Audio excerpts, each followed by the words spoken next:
Hello, my dear 10th graders. We are going to continue with Introduction to Poetry.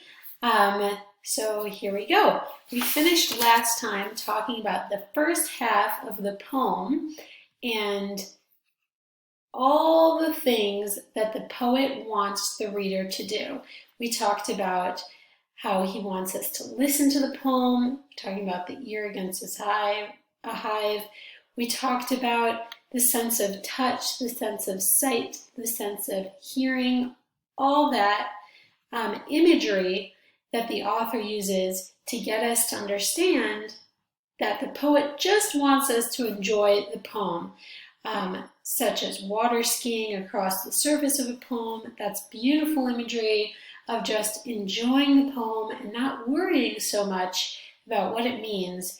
Even waving at the author's name on the shore, meaning that the author doesn't even really matter. It's my enjoyment that matters, not what the writer of the poem meant for it to mean. That's not what it matters. So we talked about that last time, about the poet's perspective of how we should just enjoy poetry the way you or I enjoy music, for pleasure, for enjoyment, not worrying so much. Now let's take a look at the ending of the poem. It starts with the word but. That should shout at us. But we're going to have it twist on its head. Here's all the things that I want, but all they want to do is tie the poem to a chair with rope. This is obviously something that's very restricting, to be tied up to a chair with rope, and torture a confession out of it. Meaning we are going to break down that poem and figure out its confession. What's the confession? They begin beating it with a hose. Ow, that hurts. To find out what it really means. So what's the confession we're looking for? Finding out what the poem really means. Is this something positive or negative in the eyes of the poet? Something very negative, right? We have all this imagery of torture, being tied up, beaten. This sounds really extreme in order to get a confession of what the poem really means. So it's obviously something very negative. I want to talk to you about a thinking skill today. We call it HOTS, H-O-T-S, higher order thinking skill. And this thinking skill I want to talk to you about is distinguishing different perspectives.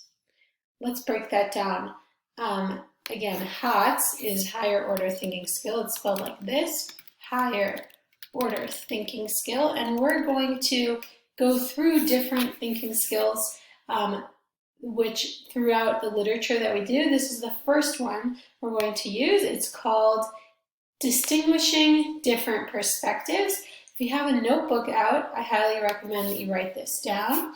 Distinguishing, to distinguish, is להבחין, בין, different perspectives, different, שונה or shonot, and perspective is נקודת מבט. So we're להבחין בין נקודות מבט. So to understand different points of view is another way to say it. So while I might look at distance learning and say, I hate this, I wish I could be with my students in person, a different perspective from maybe a student is, this is great, I don't have to go to school and I could stay in my pajamas, right? It's the same event with two different ideas and points of view. So here's a definition for you.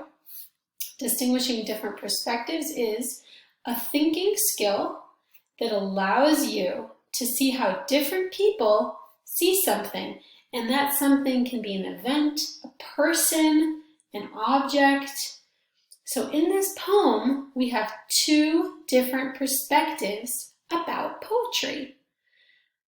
In one perspective, poetry should be fun and exciting and enjoying and should bring enjoyment and challenge. In the other perspective, it's something that is not fun. We want to know the answer and we don't want to be challenged. We just need to know now what the poem means. So who are these different perspectives? Who are the two perspectives in the poem? Perspective or point of view, Nikudat Mabat. We have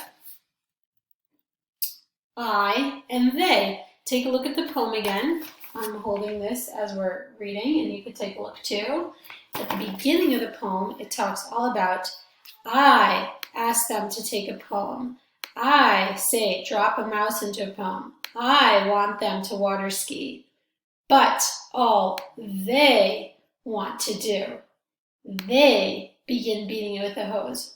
So I, ani, they, hem. Who's I and who is they? So the I is the poet, the person who loves poetry, who writes poetry, thinks it's beautiful, and the they is the reader. So we don't know the person who's reading the poem. We don't know exactly who that is. It might be a student. It might be a teacher. It might be the education system, school in general. This is left a little bit open-ended. It seems that the poet, Billy Collins, is complaining about the reader and maybe even complaining about school and how school doesn't let us enjoy poetry. Instead, we're beating it with a hose. What does it really mean? And not letting everyone have their own interpretation and feelings and thoughts. So what I'm going to ask you to do is to answer some questions in the book. You're going to answer the vocabulary practice on page 11. That's 1 through 5. And then on page 12, I want you to answer the questions that are about the hots of distinguishing different perspectives. So that's on page 12, questions 5, 6, 7, and 8. And let me know if you have any questions. That's in addition, I'm going to write the instructions to getting into our Google Classroom. And I hope you all have a great day. See you next time.